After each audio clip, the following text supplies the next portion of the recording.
রাসূলুল্লাহ, জান্নাতি পোশাক কে সর্বপ্রথম পাবে, কে পরবে?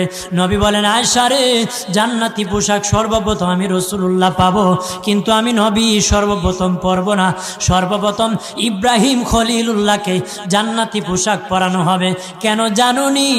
ইব্রাহিম নবীকে নমরুদের আগুনে যখন ফেলে দেওয়া হয়েছিল, দুনিয়ার সব ছেড়ে দিয়েছিল, বাড়ি ছেড়ে দিয়েছিল, সম্পদ ছেড়ে দিয়েছিল, মা বাবা ছেড়ে দিয়েছিল, এমনকি গায়ের জামাও যখন খুলে নেয়, ইব্রাহিম কয়েক কাপড় ছেড়ে দিতে পারি, আমার আসমানের মালিককে ছেড়ে দিতে পারি না। ওই দিন আল্লাহ ইব্রাহিমের সাথে অঙ্গীকার করেছিল, ইব্রাহিম আজকে তোমাকে সকলের সামনে উলঙ্গ করে লজ্জায় ফেলে দিয়েছি ইব্রাহিম, তারপরে তুমি আমাকে ছাড়ো নাই। আমি কিয়ামতের দিন সকলের সামনে মুসলমান, বেঈমান, কাফের, নাস্তিক যারা তোমাকে উলঙ্গ করেছিল, তাদের সামনে আমি আল্লাহ আনুষ্ঠানিকভাবে তোমাকে কাপড় পরায়া দিব।